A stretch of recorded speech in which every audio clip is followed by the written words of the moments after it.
Hoje minha convidada é uma mulher de 29 anos, empresária, líder de departamento religioso, mãe, alguém que vive na prática os desafios de equilibrar trabalho, família e vida pessoal. Mas mais do que os títulos, ela carrega uma história de crescimentos, escolhas importantes e aprendizados que foram moldando quem ela é. E é sobre isso que a gente vai conversar, sobre vida real, desafios, emoções e conhecer um pouco mais dessa mulher. Seja muito bem-vinda, Ellen Caroline. É um prazer, cara, ver você crescendo dessa forma e poder fazer parte desse projeto. Ellen, hoje você faz o quê? Quem é a Ellen hoje? Eu já faço muitas coisas.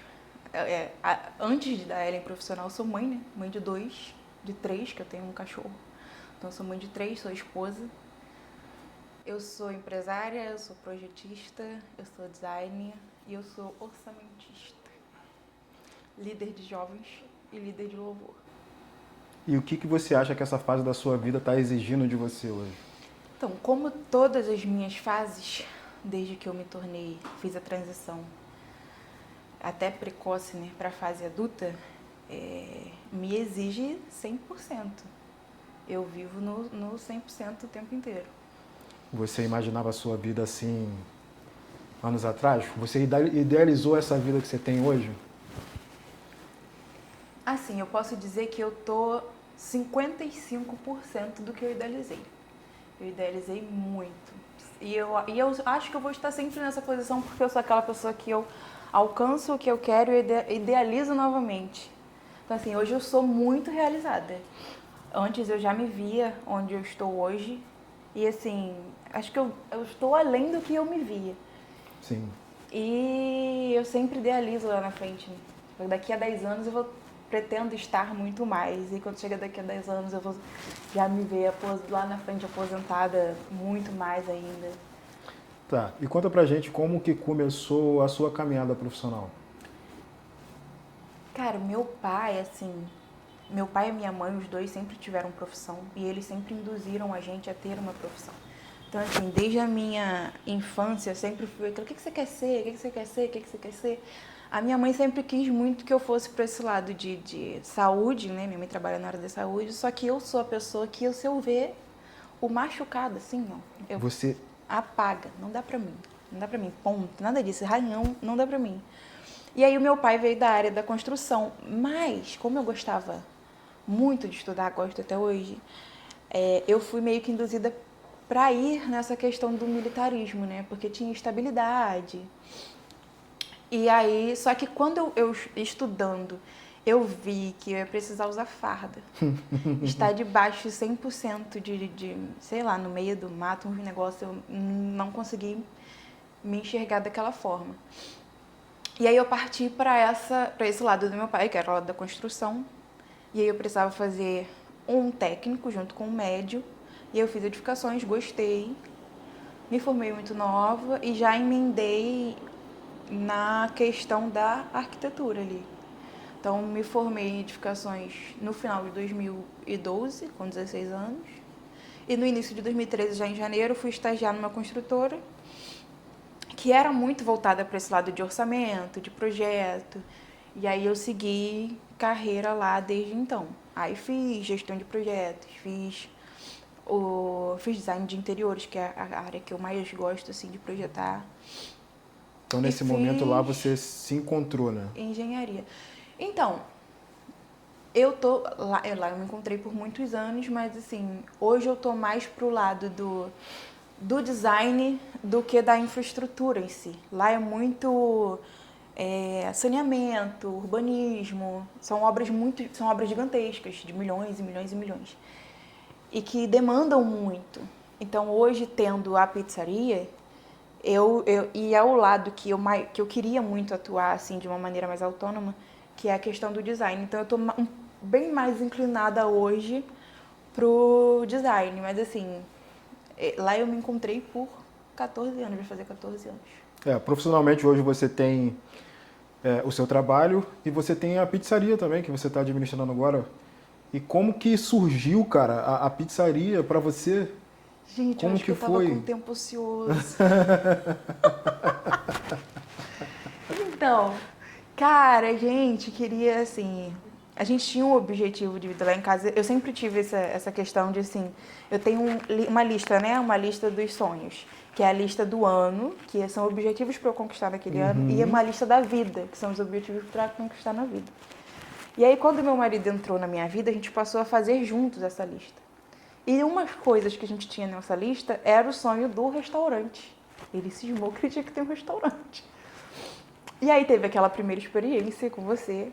E ali ele falou assim, cara, eu acho que dá pra mim. Falei, tudo bem. Mas aí depois ele já desistiu, mas eu fiquei com aquilo na cabeça. Falei, cara, eu acho que dá real pra gente. E aí surgiu a oportunidade da pizzaria. Só que como surgiu essa oportunidade? A Clara estava com 2 meses de vida. Eu, obviamente, estava em casa de licença maternidade. Mas eu, sendo a mulher ativa que eu sou, cara, tava sendo, assim, louco, porque eu precisava estar em ação. E eu não conseguia por causa da maternidade. Da maternidade. E aí caiu essa questão de, tipo assim, da pizzaria. Numa conversa com a minha tia, ela falou, cara, eu queria muito abrir lá, Ellen, mas assim, eu não sei como. Eu falei, tia, eu sei. Me dá a chave. Aí eu vi o Alexandre me olhar assim, ó. E eu com a Clara aqui, né? No colo. No colo. A gente ia 2 visitar ela, mesezinho. 2 meses. Aí ela, mas como você vai fazer? Você tá com um bebê de 2 meses. Eu falei, eu faço. E ele assim, ó. Como que você faz, louca? Falei, me dá a chave que eu faço. Aí na outra semana, ela não acreditou, eu liguei pra ela. Falei, tia, e a chave? Ela, tu vai mesmo? Falei, vou. Aí liguei pro meu pai. Cara, e meu pai é fora da curva. Falei, pai, eu vou abrir uma pizzaria. Aí ele, quando? Eu falei, agora. Ele, então vambora, vamos lá ver. Aí fomos, ele foi, olhou. Ele falou, Carol, ou a gente pega um caixa forte e investe aí, ou a gente vai ter que vir todo dia nós dois pra fazer acontecer. Cara, Clara com 2 meses, a gente saía de casa 9 horas da manhã. A gente saía da pizzaria 9 horas da noite. Ou às 10.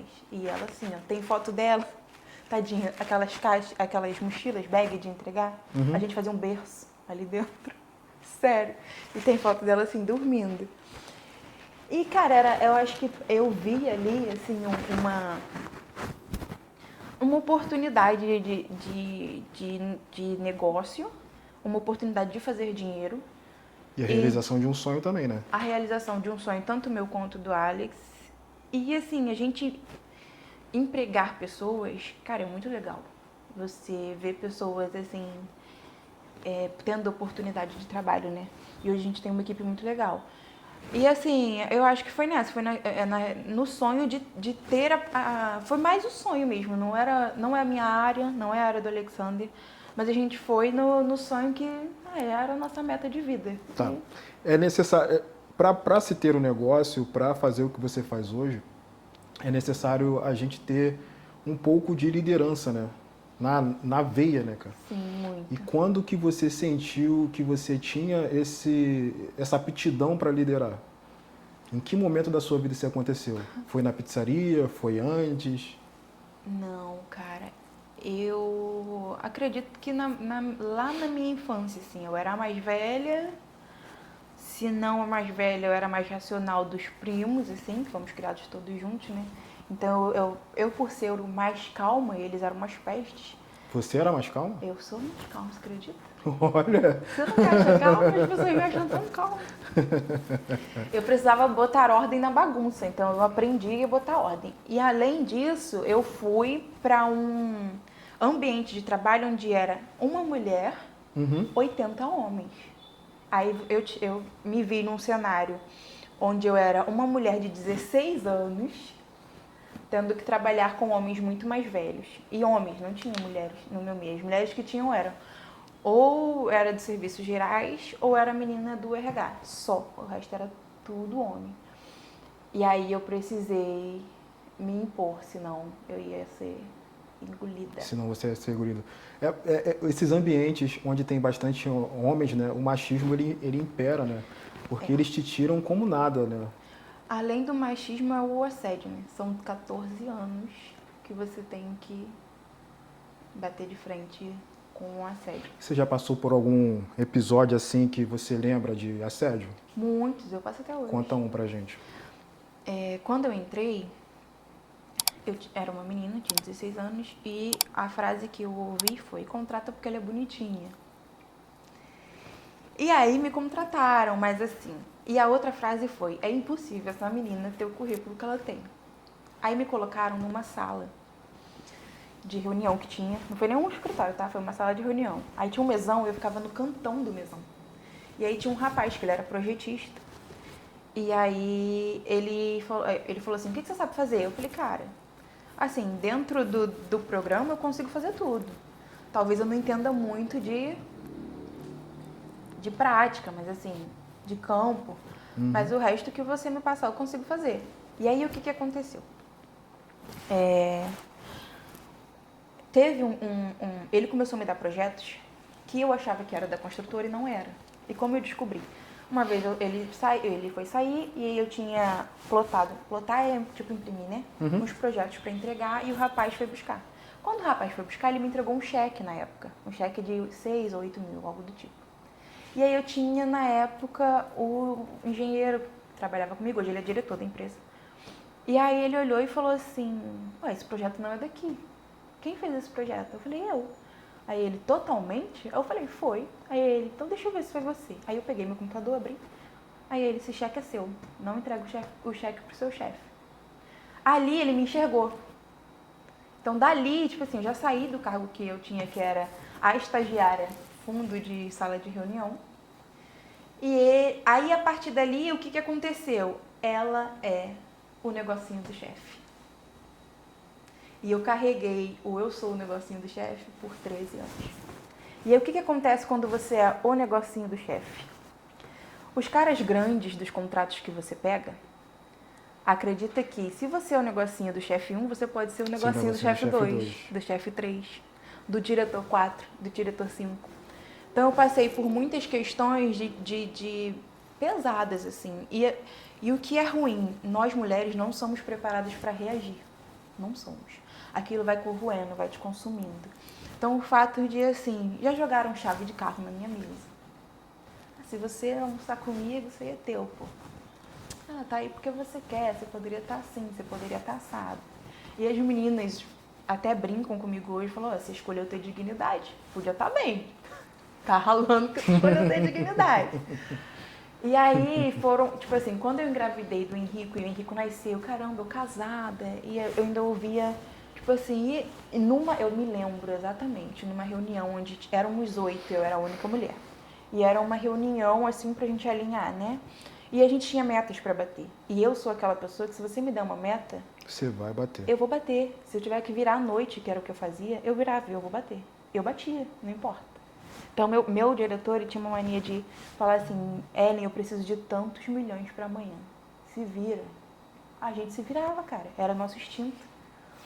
E eu era aquela que se eu tivesse que ir medir, eu ia medir. Se eu tivesse que ligar pro fulano, se eu tivesse que ir não sei o quê, se eu tivesse que ir lá no centro do Rio, eu ia. E aí, numa mesa, eu já ouvia assim: ah, mas a Ellen tem o que a gente não tem. Ali eu aprendi a responder. Eu falei: competência. E aí dali eu vi que todo mundo falou, ficou tipo assim: nossa, ela reage. Eu falei: ah, então eu posso reagir. E aí eu passei a me defender, mas assim, por muito tempo aquilo foi me corroendo. Então assim, mas eu ia de cabelo preso. Mas eu ia de roupa totalmente fechada. Eu ia de botina, sabe? Quando eu passei a trabalhar no escritório, que o meu cargo foi subindo, as pessoas iam de salto alto. Eu estava sempre de botina. Não importa. Se eu tivesse que ir para uma reunião com o secretário de obras, eu vou de botina. Isso por medo do assédio? Por medo do assédio. Porque já teve episódios, por exemplo, de perguntarem assim: ué, Ellen, você tá sem calcinha dentro de uma sala? Que isso? Um homem perguntou isso pra você? É muito difícil trabalhar dentro dessa... Assim, não vou generalizar, tá?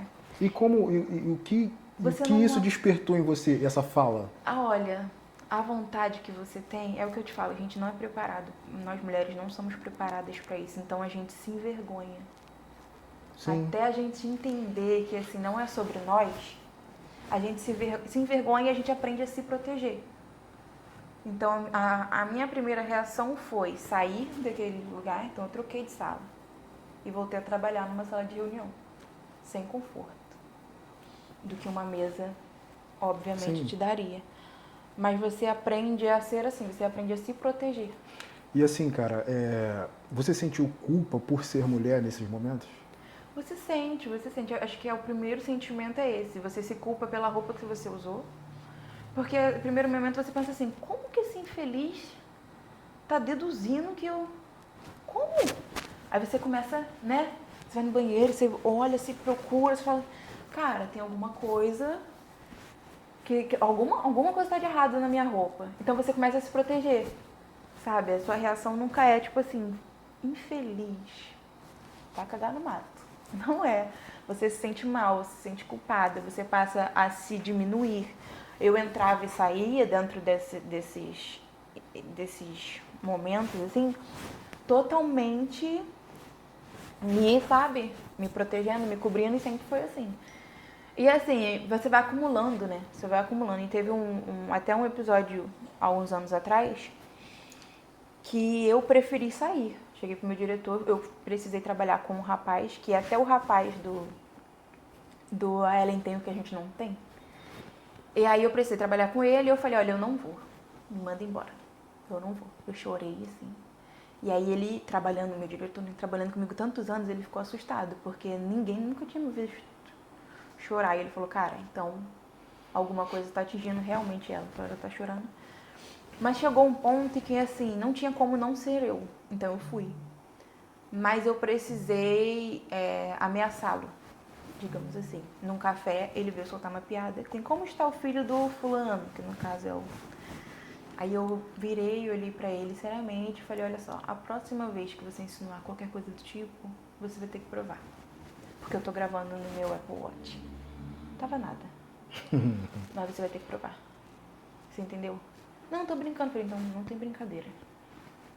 Eu vou processar e você vai ter que provar. Você tem prova de que é? Que você tá envolvendo uma criança. Enquanto você tá brincando comigo, ok, mas não envolva os meus filhos. Aí ele mudou a postura. Mas assim, cara, Deus é tão bom que o episódio aconteceu com uma outra pessoa. E para a infelicidade desse cidadão, essa outra pessoa era filha de um diretor de uma companhia muito grande no Rio. E aí, graças a Deus, ele foi pra Ele lá. foi para outro estado, foi transferido. Mas esse é o problema. Eles são sempre remanejados. Nunca são mandados Nunca embora. punidos. Nunca punidos. Você pode ter 1000 denúncias de assédio, que é o que aconteceu. Ele tem 1 milhão de denúncias de assédio. Mas ele nunca foi punido. No máximo, chamado a atenção. Você acredita que a sociedade ainda protege os homens? Acredito fielmente. Você sentiu isso na pele, né? Senti na pele. E eu acredito que que assim, protege tanto que a gente precisa ser aquela mulher. Para você sobreviver, você precisa ser uma mulher considerada bruta. A mulher que, como eu vi muito, né, em muitos relacionamentos meus, que castra o homem por ser aquela mulher mais incisiva, mais bruta. A mulher que se posiciona é a mulher que castra um homem, no caso, né? Isso aí. A mulher ela não pode se posicionar. Machismo. A mulher não pode se posicionar, ela tem que ser submissa. A mulher não pode ser autêntica, ela tem que ser aquilo que o homem quer que ela seja. Ela precisa ser manipulável. Exatamente.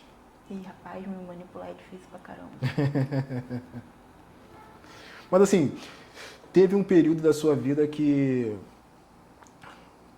fazendo uma transição do profissional para um lado mais pessoal, que a sua vida mudou da água para o vinho, né? Totalmente. Porque você tinha recebido um diagnóstico que você não poderia ser mãe, e de repente, mãe, Henrico. Não foi assim de repente. Apesar esse momento da minha vida, até hoje eu ainda não aceitei esse momento da minha vida, você acredita? Por que você não aceitou? Porque assim, eu sinto que foi como se tivesse aberto um portal paralelo na minha história. Sabe que ele fez um corte aqui, fez outro aqui, entrou esse tempo da minha vida que foi nada com nada. Eu ainda nem entendi o que aconteceu, por que aconteceu. É claro que o meu filho foi muito desejado e foi muito quisto, mas foi um período ruim. Um ruim e não sem eira nem beira. Assim, acho que as pessoas que conviviam comigo também não entenderam. Mas eu queria muito ser mãe, era um sonho, eu não podia, meu diagnóstico veio muito cedo, então eu sofri muitos anos, 1 milhão de operações, 1 milhão de processos, e assim, a endometriose me desgastou muito, me castigou muito. Então assim, eu projetei a minha vida para não ser mãe, dado a todo um período que a doença castigou tanto no meu físico quanto no meu psicológico. Então eu projetei para não ser. Quando eu consegui ser, foi uma realização, assim. O Henrico foi um divisor de águas. Ele veio e ele me preencheu de uma maneira tão absurda que eu consegui até sair desse período que eu entrei sem... No caso, você está falando da sua relação que você teve com o pai do Henrico. Assim, a gente aprende muito sobre nós mesmos através das nossas relações, né, cara? E por mais que seja um período que você acredite que foi nada com nada, provavelmente você aprendeu alguma coisa nessa situação. E o que você acha que você aprendeu nesse período? Eu queria não ter aprendido. Cara, assim, a gente eu acho que eu não tive muitos aprendizados, não, sendo muito sincera. Tá. Eu tive explicações, assim, do porquê. Mas eu não tive naquele momento em que eu estive ali. Eu estive depois de muitos anos de terapia. Entendi. Que você volta lá atrás e você vê a menina, a criança, que foi criada com a avó, mais um monte. Meu pai trabalhava viajando, minha mãe trabalhava fora, então eu precisei ser criada pela minha avó. Com aquele tanto de tias, porque minha avó tinha muitos filhos, e ainda tinha uma prima, cuja mãe faleceu precocemente, e minha avó também criava. Então eu fui projetada a não dar trabalho, inconscientemente. Então eu fui a criança que me virava, eu nunca dei trabalho. Então assim, não é que eu não tinha cuidado, eu não me permitia ser cuidada, porque eu não dava trabalho. Não dava. Eu comia sozinha, eu dormia sozinha, eu penteava o meu cabelo. Eu não dava trabalho. Eu tirava notas absurdamente boas. E se eu tirasse ruim, eu me cobrava ao ponto de chorar. Essa era eu. E aí eu vi um cara que quando ele bateu o olho em mim, ele falou, beleza, você é tudo isso aí. E aí, mas eu posso ser um negócio aí pra você. Aí o que ele passou a fazer? Crânio demais, ele é inteligentíssimo. Ele olhava e falava assim, cara, o pneu dessa menina tá careca. Aí ele chegava, presta o carro do teu carro aí. Pra quê, meu filho? Não, vou ali buscar um negócio. Meu carro voltava, o pneu trocado. Falei, caraca, esse menino pode resolver minha vida, hein? Poxa, aí é um cara que pode cuidar de mim. Cuidar de mim, exatamente. E aí eu vi nele um cuidador que, tipo, por muito tempo ele não precisou de permissão, entendeu? Porque eu não permitia. Entendo. Então ele foi um cara que ele não precisou dar permissão, porque se ele precisasse ele não ia ter, porque aquela criança não permitia nunca. Então a minha vida eu resolvia. Ele passou a resolver sem que eu permitisse. E aí eu entendi que ele era muito cuidadoso. Cara, esse cara pode cuidar de mim, assim. Ele é o cara. E foi só por isso. Por que eu te digo que foi só por isso? Porque eu tinha saído de uma relação de muitos anos, que foi o meu primeiro relacionamento, que foi incrível, maravilhoso, mas a gente preferiu encerrar. E aí eu tinha me apaixonado, assim, acho que foi a primeira vez na minha vida que eu tinha me apaixonado realmente por alguém, assim, perdidamente. Desse primeiro relacionamento, no caso. Depois desse primeiro relacionamento, sim, que foi longo. E aí quando eu me apaixonei por esse menino, ele acabou tendo que ir. E aí o pai do Henrico entrou nesse cuidado todo, nesse preenchimento do que faltava, entendeu? E aí ele foi preenchendo o que eu acreditava que era um cuidado maravilhoso, mas não era. No final eu percebi que era só uma possessão, assim. Virou algo muito mais tóxico do que só cuidado. Tá, em que momento que essa ficha caiu? Que você percebeu assim, cara, tem algo aqui que não é saudável? Então, eu não demorei muito para perceber. Eu comecei a perceber quando eu morava longe, né? Foi uma época que eu fui morar com uma amiga porque eu fazia faculdade. E aí, por a gente morar longe, ele falou, vamos morar juntos, tal, né? Ah, beleza, vamos casar. E aí eu percebi que começou a ser algo muito controlador. Tipo assim, tá onde? Já foi almoçar? Eu não sei o quê, me liga de vídeo aí então. E eu comecei a dar muita explicação sobre o que eu estava fazendo, aonde eu estava. Até então era o cuidado, mas não era. E aí nessa de, que roupa que você tá vestindo? Mas você vai sair assim? Depois disso passou a ser algo controlador. Tipo assim, não pinta sua unha de vermelho, tá parecendo uma prostituta. Era o que eu ouvia. E até hoje eu tenho um caos, assim, pra pintar a minha unha de vermelho. Por causa dessa perturbação. Raiz, igual assim, na correria, eu não consegui pintar a minha raiz. Cara, você tem que pintar esse cabelo de preto. Não fica bom essa cor em você.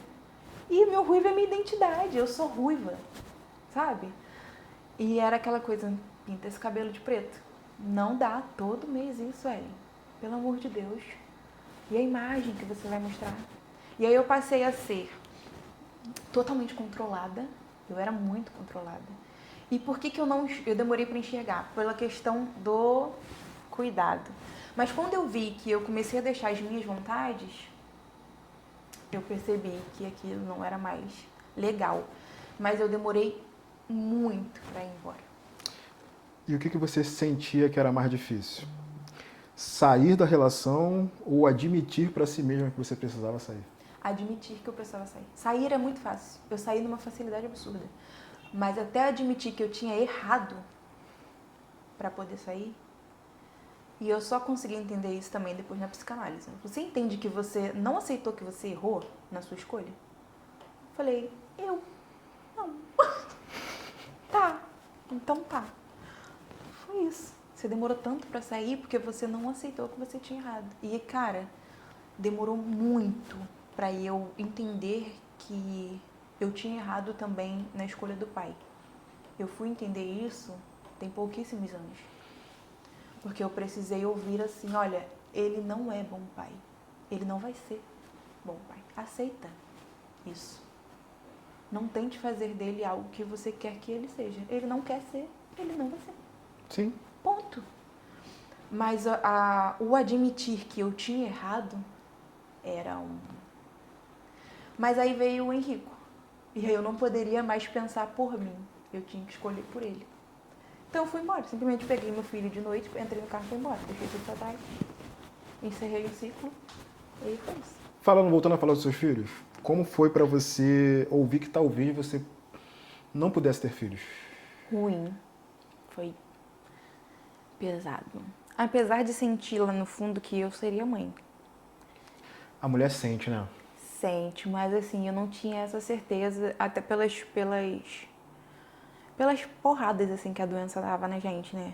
Então eu senti muito, fiz tudo possível, eu gastei muita energia, assim, com tratamentos. Eu nunca desisti do tratamento, nunca. Eu tive o diagnóstico com 14 anos. Então, assim, a gente só achou o tratamento aos 16. Então, foram 2 anos sofrendo muito, internada. Medicamentos. E a partir dos 16, o tratamento que deveria ser correto, mas não foi tanto. E ali, o tempo todo, eu insisti nesse tratamento porque eu queria ser mãe. Se eu não fosse mãe por vias naturais, eu seria mãe por adoção. E o que você sentiu quando você descobriu que estava grávida? Eu tive medo. Muito medo. Porque quando eu descobri que estava grávida, foi numa consulta de rotina da endometriose. E aí ele falou assim, ó, impossível. Desce, faz uma outra. Desci, fiz uma outra. Desce de novo, faz o beta. Desci, fiz o beta. Aí você tá grávida. E aí aquela primeira reação foi uhul! E aí você vê a cara do médico assim, ó. Aí você murcha, né? Você fala, e aí? Pô, tem alguma coisa de errado. Isso. Eu toda feliz aí, e ele preocupado. E aí que a gente vai tentar. Mas assim, o mais provável é que o útero expulse. Que seu corpo expulse. Porque numa dessas crises de endometriose, eu precisei fazer uma retirada de um pedacinho do útero. E o útero é desse tamanho. Você imagina tirar um pedacinho. Um pedacinho. O negócio tava ruim.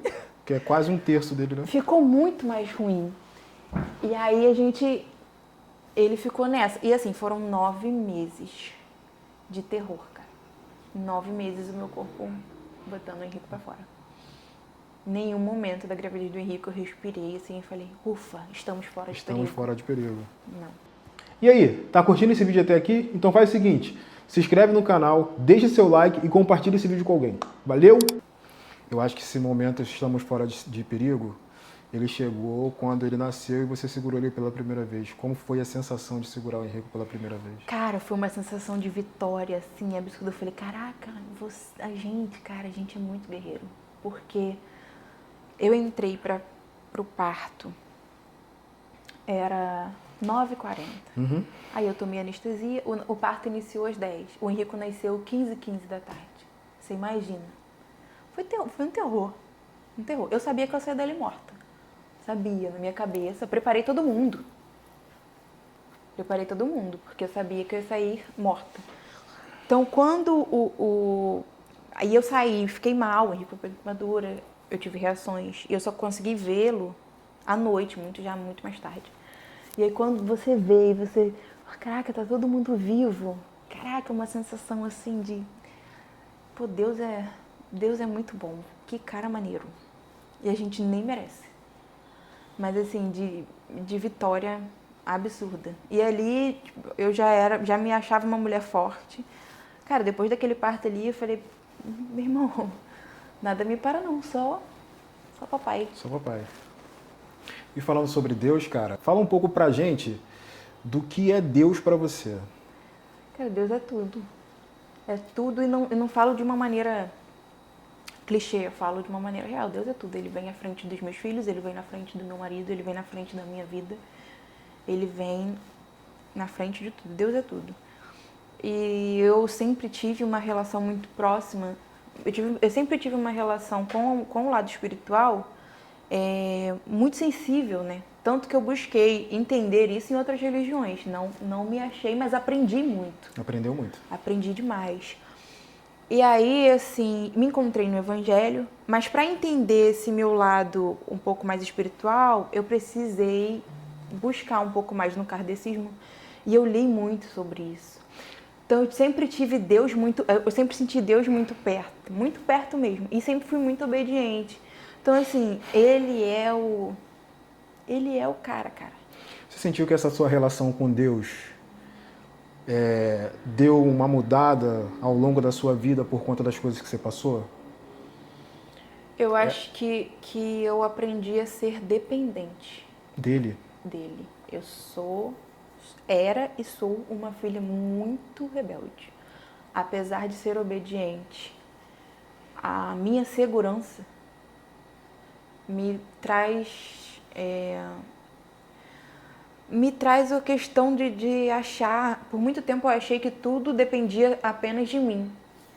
Não é assim que funciona, meu amigo. Se a página da misericórdia dele não virar amanhã, eu nem abro o olho. Para uma mulher que cresceu aprendendo a se virar sozinha, tendo que amadurecer muito cedo, acredito que tenha sido muito difícil se tornar dependente de alguém, mesmo que esse alguém seja alguém todo poderoso. Ainda é. Ainda eu me vejo, tipo assim, eu tenho que fazer. Aí ele me dá aquele estalo assim e fala, ops, tu vai fazer se eu permitir, minha querida. Não é bem assim. Aí você lembra da sua pequenez, né? Nós somos isso aqui, perto de um Deus tão grandioso. E aí eu desacelero e falo, tá bom, papai, vou esperar você dar um ok, mas não demora muito não, senão eu vou dar uma de maluca. Aí eu vou lá, quebra a cara, volto, me humilho. Eu me humilharei. Falo, Senhor, me desculpa. Poxa, não Teu confiei nome novamente. Gritarei, mas tu como já criança sabe. eu serei. Cara, mas é muito bom. É muito bom ser filha de um pai, cara. É muito, muito bom. Por tudo, assim, pra você ter pra onde correr, a quem chorar. Nossa, tem dia que eu sou uma pessoa que eu não choro, né? Sou muito difícil de chorar. Não chorei nos meus partos. Não choro em aniversário, não choro em nada. Mas se quer me ver me matar de chorar, é na presença do Senhor. E às vezes eu tô tão, assim, coisa que eu preciso parar e eu preciso ficar horas, assim. E aí eu pego a palavra, dou uma lida, o Senhor fala comigo e aí eu choro. É o meu momento, assim, onde parece que literalmente Ele pega teus fardos, assim, leva. E fala, bora, erga-se. E também é aquela questão de você ter uma identidade, assim, de ser filha. Porque, além de ser tudo que eu sou, é bom demais você ser filha. Você ter um pai. E de ter pra onde se correr, de contar tudo pra ele e falar assim, cara, esse cara vai resolver, pô. E se ele não resolver do jeito que eu quero, ele vai resolver de qualquer forma do jeito dele. E confiar a sua vida nele é inexplicável. Assim, você falou com uma empolgação muito grande, né, sobre é muito bom ser filha. Muito bom ser filha. Em algum momento da sua vida você se sentiu órfão Nunca, de pai? nunca. Eu sou privilegiada e eu entendo hoje, depois de muitas sessões de psicanálise, que a minha segurança, ela vem porque eu tive um pai. Então, meu pai me induziu muito a ser quem eu sou, a ser a mulher segura que eu sou. E até hoje, cara, eu corro pro meu pai. Às vezes ele me lembra que eu tenho marido. Minha filha, liga pro Alexander. Liga pra ele, porque tudo é pai. Cara, e meu pai, assim, graças a Deus, eu agradeço muito pela vida do meu pai. Porque ele é um pai, ele me criou totalmente sem tabu nenhum. Meu pai é fora da caixinha. Sim. Total, total, total. E ele é, então, tipo assim, eu sempre tive muita segurança de conversar sobre tudo. Sempre tive muita segurança de me impor, de impor a minha decisão. E sempre fui muito segura de mim. Por conta do meu pai. Por conta da presença paterna. Isso faz toda a diferença. Assim que a gente começou a entrevista, falando da pizzaria, né? Você falou assim, ó, o meu pai foi lá, ó, a gente vai junto. Cara, e abrindo a questão da pizzaria, né? Meu pai não sabe fritar um ovo. É. E olha só, aí quando a gente começou a pizzaria, naquela empolgação, a gente conversando, né? E eu falei, pai, sabe qual é o meu medo? É que é um nicho que eu não conheço. O Alex também não conhece. Como que eu vou medir qualidade? Eu preciso ter um controle de qualidade, eu preciso entender o meu processo. Então eu entendia muito de gestão, mas a operação me faltava. Eu não entendia da operação. Passou 2 dias, Felipe, o meu pai me mandou uma foto de um contrato. Ele se matriculou na faculdade de gastronomia. Cara, aquilo assim me arrebentou, que eu falei, não dá pra dar errado. Isso aqui tem que dar certo. E aí toda segunda, que era a aula prática dele, ele me mandava foto dele fazendo pão. Ele com toquinha, fazendo pão, fazendo massa de pizza. E eu falei, cara, ele é sensacional. Sensacional. Isso tudo só pra me apoiar. Se você perguntar a ele, falar, você em algum momento quer abrir alguma coisa? Ele, tô fazendo porque a Caroline precisa que eu entenda alguma coisa sobre isso, entendeu? Ele é maravilhoso, cara. Ele é sem palavras, assim. Voltando pra questão da igreja, hoje você é líder de Ministério de Louvor, não é isso? Isso. Como que é liderar pessoas dentro de um ambiente religioso? É um desafio. Mas hoje eu sou submissa. Quando eu digo submissa, eu quero dizer sobre a mesma missão do meu esposo. Então ele é o líder mor. Eu sou a que segura as pontas para o negócio não desabar, digamos assim. Então o líder hoje é ele, quase que eu sou o apoio, eu sou a base. Assim, ele entende de música muito bem, eu entendo de cantar só. Mas ele é o cara que ele entende de instrumental, ele é um cara que entende de pessoas. Eu, Ellen, eu sou muito boa em muitas coisas, mas eu sou uma negação em relação a pessoas. Uma negação. Então, assim, lidar com pessoas pra mim é um desafio absurdo. E aí, lidar num ambiente desconfortável que eu não conheço, não tenho tanto domínio, é mais absurdo ainda. Mas hoje eu estou sobre a mesma missão que ele e sou a base dele. Então, assim, eu não preciso lidar totalmente com algumas coisas que ele precisa lidar. Eu preciso lidar com o líder que ele é. Porque se ele tiver que explodir em algum lugar, ele vai explodir em casa. Então eu tenho que segurar as pontas. Se ele vem e fala, tem que resolver isso, e ele é aquela... Aí eu pego o que dá pra eu resolver pra ele. Eu falo, isso aqui eu consigo, isso aqui eu consigo, isso aqui... vida, se que deixa com mamãe, que eu vou resolver pra você. O resto, meu amigo, Então, praticamente, é como se você segurasse o piano para ele, né? isso aí. Eu sou a base do bonitão. Mas você acha, assim, que você...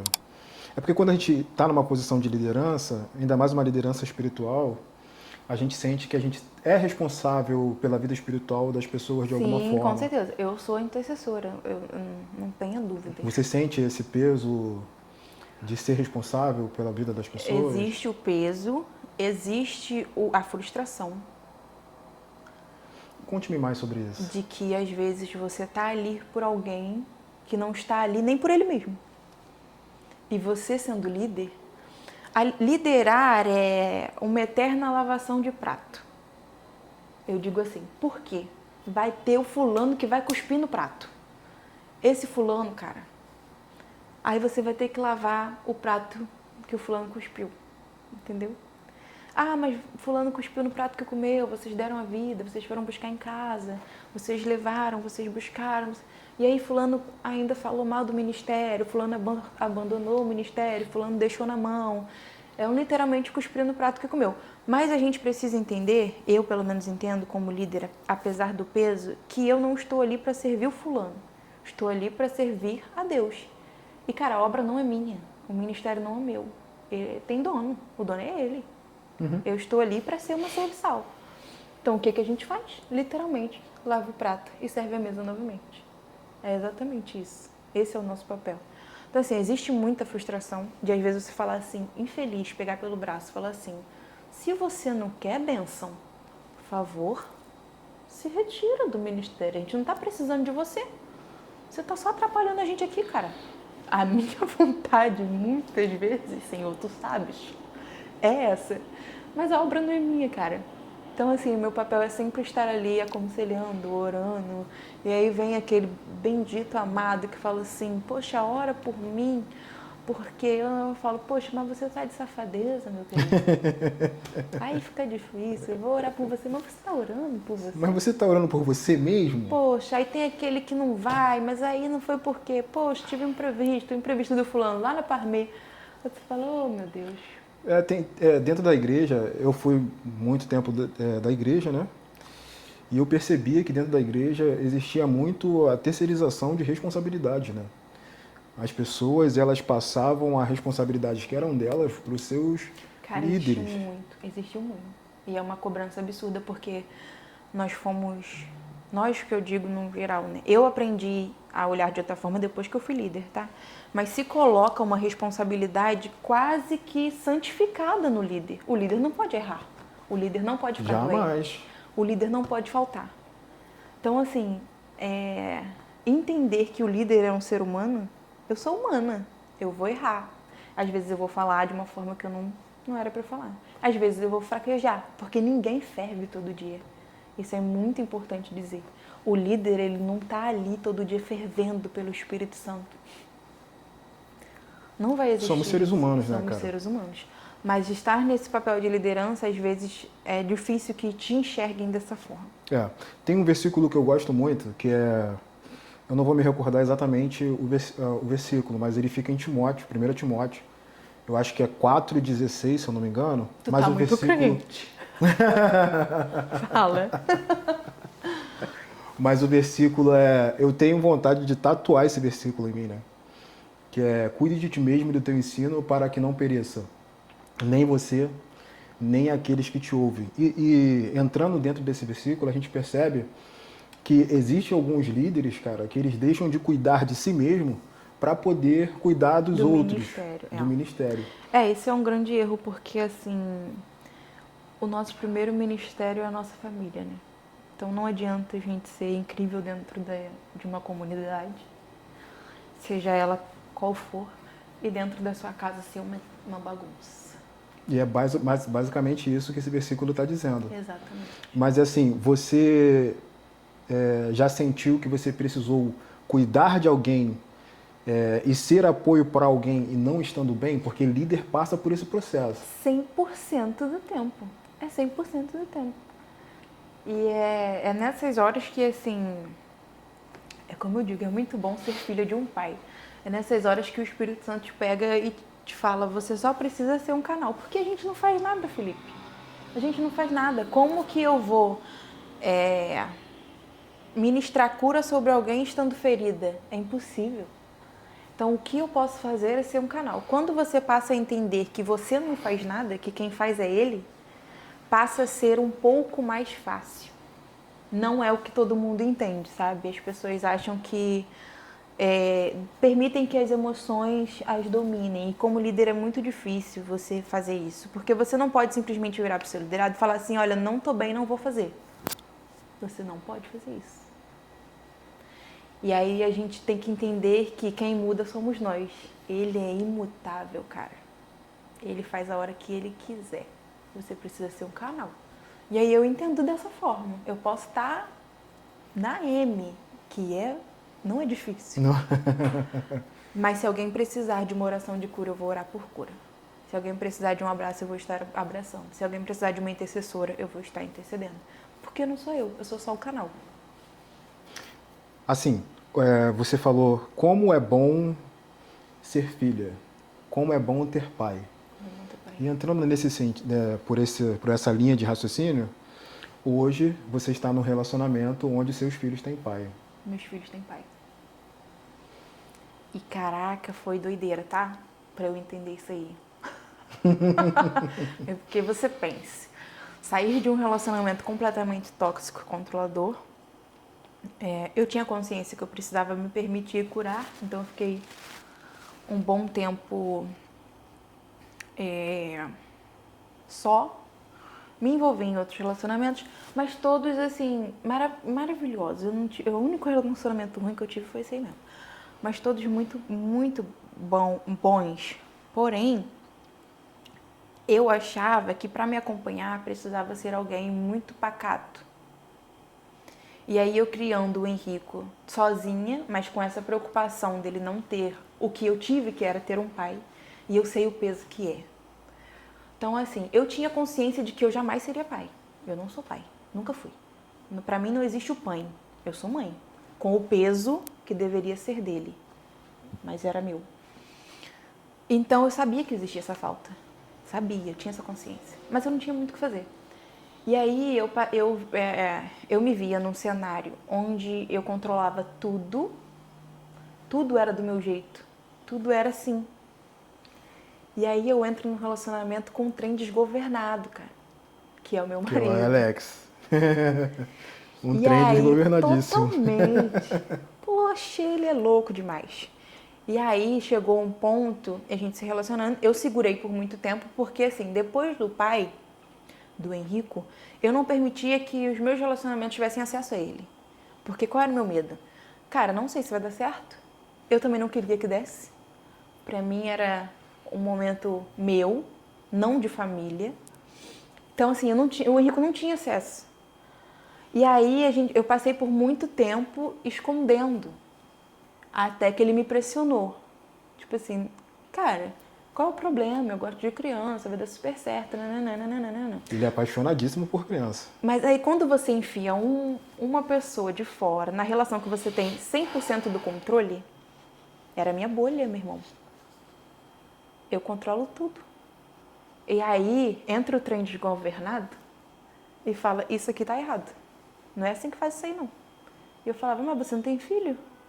Não se meta-se na minha criação. Aí ele falava, mas você não sabe o que é. Porque eu sou homem e eu vou saber o que é. Aí o que eu fazia? Machista safado. Quem sabe sou eu. Machista.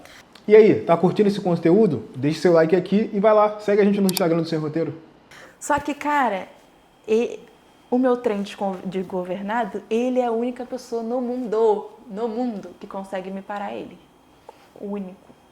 Só ele no mundo consegue fazer essa proeza. Acho que Deus fez ele assim e falou assim, dá na mão dessa menina aqui pra poder encaixar alguma coisa aí. E aí ele foi me alertando em algumas coisas. E aí, tipo assim, eu consegui ver que a presença dele na vida do Henrico fez uma total diferença. Nós estávamos agora num retiro de carnaval e as pessoas assim, Ellen, o Henrico é outra criança, né? Como pode?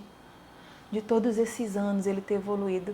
O Henrico, cara, era aquela criança tímida, criada em apartamento, só comigo e com o babá. Ele não conseguia falar com outras pessoas, ele não conseguia brincar com outras crianças. Ele era totalmente na dele. E aí a gente vê o Henrico hoje, o Henrico sacaneia todo mundo. O Henrico vai chegar aqui, o Henrico vai dar bom dia, boa tarde, boa noite. Jamais ele teria aprendido isso comigo. E ele é muito mais seguro de quem ele é. Presença paterna. A presença paterna. E ele é sensacional. A gente bateu muito de frente no início, demorou muito para que eu entendesse que eu precisava deixar ele ser quem ele era. Eu precisava permitir que ele assumisse esse papel na vida do Henrico, e ele assumiu com maestria, assim. Mas é compreensível esse momento e essa barreira, né? Por conta da relação que você teve. Sim. E você ter esse bloqueio de deixar outra pessoa entrar, até por receio de, cara, será que vai tudo se repetir novamente? Isso foi engraçado a gente entrar nisso, né? Porque foi uma grande questão quando a gente casou. Quando a gente se casou, no início, assim, eu achava que eu tava bem, né? Porque eu jamais entraria numa relação estando mal, na minha cabeça. Então, hoje eu tô bem resolvida, consigo encarar uma relação. E aí, quando eu me casei, que eu tive que tirar tudo e a gente ir para uma casa nova, levar o Henrico, e a gente começou a compartilhar a vida, eu entrei numa, não sei se podemos dizer uma psicose, mas na minha segunda semana de casamento, terceira, por aí, não tinha nem 2 meses que nós estávamos casados. A minha cabeça, olha que loucura, começou a criar planos para eu fugir. Eu criava planos o tempo inteiro. Então, às vezes eu ia pro banheiro tomar banho e eu pensava assim, como que eu vou embora sem ele perceber? Ou então, como eu consigo ir embora dessa vez sem perder tudo de novo e ter que construir tudo novamente? Pegando pelo menos algo para eu sobreviver uns meses. Neurose. Comecei a ficar nessa. E aí, o que eu fiz? Eu me afastei. Porque inconscientemente eu falei, mas antes eu preciso fazer o quê? Olha a responsabilidade afetiva que eu tenho. Preciso fazer esse homem acostumar a ficar sem mim, pra ele não sentir tanto se eu for embora de vez. Eu comecei a ficar longe, assim, totalmente fria, distante. Então eu comecei a acostumar ele a ficar longe de mim. Então eu trabalhava até muito mais tarde, chegava e eles estavam dormindo, saía muito mais cedo. Nos finais de semana, eu inventava coisa pra fazer, ou fazia ele fazer alguma coisa. E sempre, todos os dias, eu maquinava como eu ia embora. E assim, chegou a um ponto de que ele me confrontou. Ele é bom nisso pra caramba, cara. Ele é ótimo. Aí ele me confrontou e falou, eu quero entender o que tá acontecendo. Você quer ir embora? Eu falei, quero. Aí ele, por que então que você não vai? Eu falei, é simples assim? É. Ou vou fazer melhor. Você não vai sair com uma criança. Eu vou. Eu falei, então tá. Então Poxa, que facilidade, cara, isso. E eu, poxa, voltando lá atrás, igual eu tive que sair fugida, porque ele não permitiria jamais que eu fosse embora. Tanto que ele não permitiu. Assim, ele já me trancou em casa. Passei por muitas coisas, até eu conseguir essa fuga, essa brecha pra fugir. E aí eu falei, caraca, quando eu vi que eu tinha a liberdade de ir embora, eu fiquei livre pra ficar. Mas eu precisei... Aí ele falou, mas olha só, você vai abordar isso na terapia. Você vai ligar pra sua psicóloga, você vai explicar pra ela que você quer ir embora. Aí eu expliquei, e aí ela me fez entender que eu, num sentido de defesa, de autodefesa, né? Eu ficava armando planos pra se eu tivesse que passar pelo que eu passei, eu conseguisse sair sem ser da maneira tão dura e tão difícil como foi a primeira vez. Uma loucura, tá? Compreensível, totalmente compreensível. Sim, mas como é que você faz o outro entender? É bravo. É mais complicado. Até você se entender, eu acho que é mais complicado. Não era vontade de ir embora. Era medo de repetir tudo de novo. Medo de repetir. E ter a válvula, e ter a solução. Eu preciso da solução. Eu sou assim pra tudo. Se acontecer, eu tenho isso. Isso aí, eu tenho como resolver aqui. Ponto. Isso é a Ellen criança ainda, tá? Sim. Cara, a Ellen criança. A psicanálise, ela fala isso, né? Que a nossa criança interior, ela vai reverberar na nossa vida Totalmente, assim. Gente, eu amo minha psicanalista. Você indicaria análise para as pessoas hoje? Poxa, 100% salvou, assim, salvou a minha vida de todas as formas. Salvou a minha vida em relação a mim, de se entender, me salvou como mãe, me salvou como esposa, me salvou como filha da minha mãe. Então, assim, cara, a psicanálise, ela é sensacional, sensacional. Eu me encontrei. Porque antes de fazer a psicanálise, eu passei por várias terapeutas. E eu não conseguia, porque sentar e expor, pra mim, era um grande defeito, era uma grande dificuldade. Então, assim, eu perguntava, e aí, como é que foi seu dia? Eu odeio falar sobre o meu dia. Eu falava, bom, ruim. Odeio. Monossilábica. E aí, quando eu encontrei a Juna, te amo pra sempre, eu expliquei na primeira sessão, eu falei, olha, eu já passei por eu acho que eu tinha passado por 7 terapeutas. E eu não consigo, mas eu preciso. Então, assim, eu queria que você me ajudasse, fui sincera. Então, eu tô tentando essa nova abordagem porque eu tenho grandes dificuldades de expor a minha vida. E aí eu preciso que você me ajude. E ela, assim, é aquelas perguntas chaves que você, quando você vê, você tá 2 horas falando. Que bom, cara. Poxa, era isso. E aí tem umas análises que você vai e parece que teu cérebro fez assim, caraca, era essa parada, poxa. E poxa, que negócio maneiro. E na terapia tem uma questão também, que é a questão do se escutar falando, né? Que às vezes você falando para sua analista, você percebe que você coloca algumas coisas para fora que você fala, gente, isso estava aqui dentro. E às vezes, sem você perceber, ela te aponta, né? Tipo Ela, assim, você escutou o que você você escutou falou? o que você falou? Você fala, caraca, cara, realmente. E assim, Ellen, você, mesmo passando por isso tudo hoje, você ainda sente que você precisa ser forte o tempo todo? É um grande defeito. É um grande defeito. Eu sou uma mulher muito ativa e o fato de ser muito ativa, eu não me permito descanso. Então, assim, eu preciso ser forte o tempo todo. A minha cabeça funciona dessa forma. Eu ainda não estou no ponto em que eu te digo assim, curada disso, né? Talvez, digamos assim. Então, sim, eu preciso ser forte o tempo todo e isso é cansativo. Muito. Então, pelas minhas vivências, eu aprendi a ter uma carcaça que aguenta muita porrada. Então, eu aguento muita porrada. Só que tem coisas que você não precisa aguentar.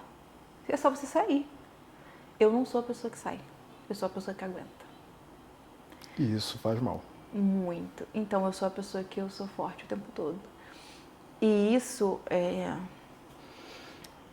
apesar de ser bom, porque isso me levou a patamares muito mais longes, até no meu ambiente profissional, é ruim dentro de uma relação. Porque você precisa demonstrar para o outro que você precisa do outro, que você é frágil. E eu nunca consegui demonstrar isso dentro de uma relação. Então eu aguento. Na minha cabeça, eu sou forte e eu aguento. E cara, eu aguento até eu não aguentar. Até certo ponto. É isso. Até a página 2. Até a página 2. E aí que quando você entende que você não vai aguentar, cara, você já tá assim, destruída. E assim, nesse ponto, o meu marido, ele é essencial porque ele é o cara que vira pra mim e fala, ó, você não vai aguentar. Eu falo, vou. Ele te dá esse start, né? Dá. Mas assim, o papel do Alexandre na minha vida, ele é importantíssimo porque ele não me dá um start. Ele me pega e fala assim, presta atenção, você não é Mulher Maravilha. Você tá mal. Vai deitar e vai descansar. No início, a pizzaria foi muito assim. Por quê? Eu, na minha cabeça, a pessoa que dizia pra mim, olha, você não vai aguentar, era aquela pessoa que queria me limitar. Então, eu ouvi muito isso, por ter uma bebê de 2 meses. E quando eu inaugurei a pizzaria em 18 dias. Eu trabalhava no balcão até 1, 2 horas da manhã com ela aqui, ó, no colo. Então, as pessoas entravam, viam aquele bebê pequenininho no colo, às vezes mamando, às vezes no carrinho, e falavam assim, cara, tu não vai aguentar isso aí, não. E eu na minha cabeça assim, cara, aguento sim, tá louca? Aguento. Eu arrumei esse negócio pra mim, eu vou aguentar. Porque eu sou a pessoa que eu não tenho plano B, né? Eu não sou a pessoa do plano B. Isso é um problemão. Eu sou a pessoa do plano A. O plano A tem que funcionar, meu irmão. Ou funciona ou funciona. Que eu vou fazer funcionar. Nem que isso custe a minha vida. Vai funcionar. E aí, mãe, cara, eu era mãe, eu sou mãe. Não dependia só de mim, eu tinha um bebê. Eu tinha um pós-parto, que não estava 100%. E aí, quando eu ouvi dele, porque eu ouvi de muita gente, mas quando eu ouvi dele assim, você não vai aguentar. Aí eu falei assim, tá querendo me limitar também. Óbvio, porque eu não ia pensar, esse homem tá querendo meu bem. Ele tá querendo me podar. Me podar. Machista! Aí eu falei assim, óbvio que eu vou aguentar. Ele falou, você não vai aguentar. Aí ele virou pra mim e falou assim, e quando você não aguentar, eu vou resolver pra você. Aí até me estremeço. Eu falei, duvido que tu não tem a carcaça que eu tenho, tu não aguenta não, filho. Eu falei, então tá bom. Felipe, eu não aguentei. Óbvio, não sou uma máquina. Mas na minha cabeça doida, eu sou incrível. Quando eu não aguentei, ele entrou. E aí ele fez totalmente o meu papel. Ele encarou tudo, ele aprendeu tudo. Ele via como eu fazia igual. Ou da forma que dava pra fazer. E assim, ser essa mulher forte, quando eu consegui me encontrar dentro do meu relacionamento com ele, que tem essa questão, né? Porque por muito tempo eu fui essa mulher forte dentro da minha casa, tá? Uhum. Mas quando eu consegui me encontrar e ver que, tipo assim, eu poderia ser frágil dentro de casa, aí o cenário mudou. Eu sou forte, mas eu sou forte da porta pra fora. Da porta pra dentro. Eu sou um bebê, filho. Eu sou um bebezinho agora. Eu brinco que, tipo assim, eu desaprendo a dirigir, eu fico fraca assim, não sei nem carregar minhas compras. Minha carteira, poxa, eu não sei mais dirigir. Eu dou a chave assim, falo, tá, mas sento no banco do caramba, plena, e vou. Mas até eu chegar nisso, meu amigo, esse homem batalhou tanto. Eu brinco, cara, às vezes com algumas amigas minhas, né? Com os relacionamentos dela, eu falo pra elas assim, cara, perto desses caras, você precisa ser uma mulher que não sabe abrir uma latinha de Coca-Cola. Eu sou essa pessoa hoje. Não sei, eu esqueço a carteira em casa. Porque eu era a mulher que pagava a conta, amor. Você era a mulher que pagava a conta. Eu era a mulher que pagava a conta. Ah, mas não há problema não, tá? Eu pago. Eu pago a conta, eu pago a viagem, eu pago sua carteira de motorista, se você quiser. E aí eu bati de frente com o meu trem desgovernado, que jamais aceitaria isso de mim. Eu sempre me impus muito e ele sempre se impôs também. Ele bate de frente bonito, assim, não. Mas de certo ponto é bom, né, cara? Não, isso mudou a minha vida, assim, não tô dizendo de uma forma ruim, não, tô dizendo da forma... Eu entendi. De uma forma boa. Demorou pra eu entender que ele precisava fazer o papel dele. E ainda falho muito em relação a isso. Às vezes eu me pego resolvendo tudo e aí eu vou cobrar dele e aí ele fala, ué, tu não falou que ia resolver. Mas tem coisas que hoje eu aprendi a abrir mão. Tipo assim, coisas do banco, se vira. Resolve. Não sei, ficou aí leiga. Tem que buscar não sei o quê. Eu era a pessoa que se eu tivesse que pegar o botijão de gás e jogar aqui, bora. Eu pego e levo. Agora, Alexander, o botijão tá lá embaixo, hein? Quando você chegar, traz faça ele o favor aqui de subir.